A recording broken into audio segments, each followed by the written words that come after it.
Miracle drinks ಕಟ್ಟಡದಲ್ಲಿ ಅಗ್ನಿ ಅವಘಡ. ಹಿಂದಿನ ಕೆಲಸ ಇವತ್ತೇ ಮುಗಿಸಿ ಅಂದಿದ್ದಕ್ಕೆ ಮೇಲಾಧಿಕಾರಿಗೆ ಸುಪಾರಿ ಕೊಟ್ಟ ಸಿದ್ಧತೆ. ನಗರತಪೇಟೆ ಹಲ್ಲೆ ಪ್ರಕರಣ. ಹಲ್ಲೆಗೊಳಗಾದವನ ಮೇಲೆ ದಾಖಲಾಯಿತು ಎಫ್ಐಆರ್. ಬನ್ನೇರುಘಟ್ಟ ರಸ್ತೆಯಲ್ಲಿ ಮತ್ತೊಂದು ರೋಡ್ ರೇಜ್ ಪ್ರಕರಣ ಬೆಳಕಿಗೆ. ಎಲ್ಲವನ್ನು ನೋಡೋಣ ಕರ್ನಾಟಕ ಟಾಪ್ 20ಯಲ್ಲಿ. ಬೆಂಗಳೂರು ಗ್ರಾಮಾಂತರ ಕ್ಷೇತ್ರದಲ್ಲಿ ಮೈತ್ರಿ ಗೆಲ್ಲಲು ಶತಾಯಗತಾಯ ಪ್ರಯತ್ನ ಮಾಡ್ತಾ ಇದ್ರೆ ಇತ್ತ ಎಚ್ಡಿಕೆಗೆ ಡಿಕೆ ಶಿವಕುಮಾರ್ ಬಿಗ್ ಶಾಕ್ ಕೊಟ್ಟಿದ್ದಾರೆ. ಚನ್ನಪಟ್ಟಣದಲ್ಲಿ ಡಿಸಿಎಂ ಡಿಕೆ ಶಿವಕುಮಾರ್ ಭರ್ಜರಿ ಆಪರೇಷನ್ ಹಸ್ತ ಮಾಡಿದ್ದಾರೆ. ಬೆಂಗಳೂರಿನ ಡಿಕೆಶಿ ನಿವಾಸದಲ್ಲಿ ಚನ್ನಪಟ್ಟಣ ಜೆಡಿಎಸ್ನ ನಗರಸಭೆ ಅಧ್ಯಕ್ಷ ಸದಸ್ಯರು ಸೇರಿ 9 ಮಂದಿ ತಡರಾತ್ರಿ ಕಾಂಗ್ರೆಸ್ಗೆ ಸೇರ್ಪಡೆಯಾಗಿದ್ದಾರೆ. ಈ ಮೂಲಕ ಅಮಿತ್ ಶಾ ಕರೆಸಿ ಶಕ್ತಿ ಪ್ರದರ್ಶನ ಮಾಡಿದ್ದ ಮೈತ್ರಿ ನಾಯಕರಿಗೆ ಟಕ್ಕರ್ ಕೊಟ್ಟಿದ್ದಾರೆ. ಎಚ್ಡಿಕೆ ಮಂಡ್ಯ ಲೋಕಸಭಾ ಅಖಾಡಕ್ಕೆ ಎಂಟ್ರಿ ಬೆನ್ನಲ್ಲೇ ಚನ್ನಪಟ್ಟಣದಲ್ಲಿ ಆಪರೇಷನ್ ಹೆಚ್ಚಿದ್ದು ಡಿಕೆ ಬ್ರದರ್ಸ್ ಆಪರೇಷನ್ ಹಸ್ತಕ್ಕೆ ಮೈತ್ರಿ ನಾಯಕರು ತಿರುಗೇಟು ಕೊಡ್ತಾರಾ ಕಾದು ನೋಡಬೇಕಾಗಿದೆ. ರಾಜ್ಯ ಮಟ್ಟದಲ್ಲಿ ಕೆಆರ್ಪಿಪಿ ಬಿಜೆಪಿ ಒಂದಾದರೂ ಕುಟುಂಬದಲ್ಲಿ ರೆಡ್ಡಿ ಸಹೋದರರು ಒಂದಾಗಿಲ್ಲ. ಜನಾರ್ದನ ರೆಡ್ಡಿ ಬಿಜೆಪಿ ಸೇರಿದರೂ ಸಹೋದರ ಸೋಮಶೇಖರ್ ರೆಡ್ಡಿ ಮುನಿಸು ಮಾತ್ರ ಕಡಿಮೆಯಾಗಿಲ್ಲ. ಬೆಂಗಳೂರಿನಲ್ಲಿ ಜನಾರ್ದನ ರೆಡ್ಡಿ ಪಕ್ಷ ವಿಲೀನ ಮಾಡಿದ್ದಾಯಿತು. ಹೀಗಾಗಿ ಸ್ಥಳೀಯ ನಾಯಕರು ಒಂದಾಗಬೇಕು ಅಂತ ಕೆಆರ್ಪಿಪಿ ಬಿಜೆಪಿ ಜಂಟಿ ಸಮಾವೇಶ ಹಮ್ಮಿಕೊಳ್ಳಲಾಗಿತ್ತು. ಕಾರ್ಯಕ್ರಮಕ್ಕೆ ಗೈರಾಗುವ ಮೂಲಕ ಸೋಮಶೇಖರ್ ರೆಡ್ಡಿ ಬಹಿರಂಗವಾಗಿ ಅಸಮಾಧಾನ ಹೊರಹಾಕಿದ್ದಾರೆ. ವಿಧಾನಸಭೆ ಚುನಾವಣೆಯಲ್ಲಿ ಬಿಜೆಪಿಯಿಂದ ಬಳ್ಳಾರಿ ನಗರ ಕ್ಷೇತ್ರದಲ್ಲಿ ಸೋಮಶೇಖರ್ ರೆಡ್ಡಿ ಸ್ಪರ್ಧೆ ಮಾಡಿದರು.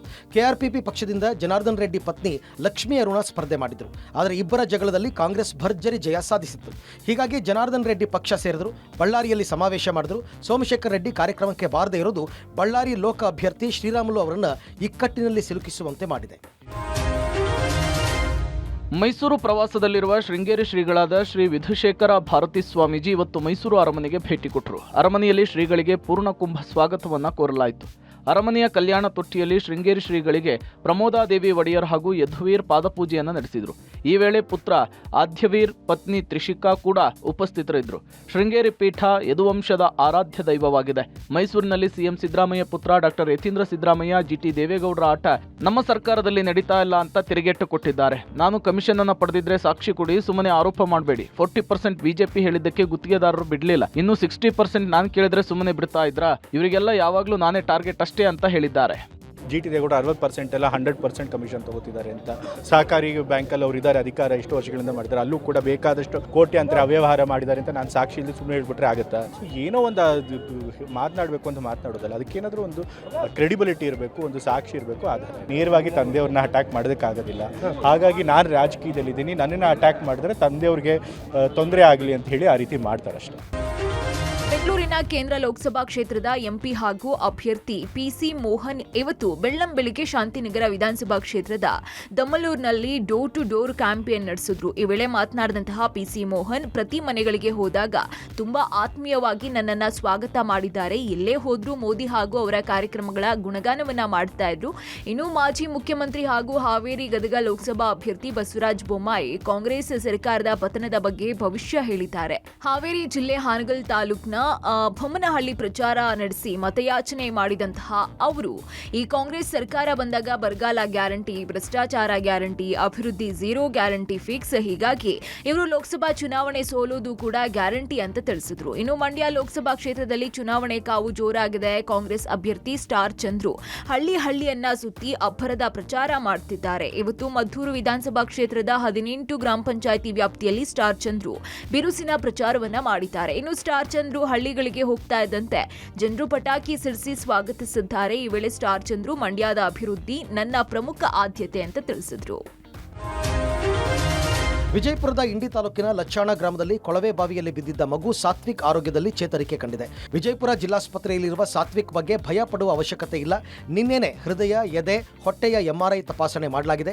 ಎಲ್ಲವೂ ನಾರ್ಮಲ್ ಅಂತ ಬಂದಿದೆ. ಇದೊಂದು ವಿಸ್ಮಯ ಅಂತ ಸಾತ್ವಿಕ್ ಆರೋಗ್ಯ ತಪಾಸಣೆ ನಡೆಸಿದ ಜಿಲ್ಲಾ ಸರ್ಜನ್ ಶಿವಾನಂದ ಮಾಸ್ತಿಹೊಳಿ ಹೇಳಿದ್ದಾರೆ.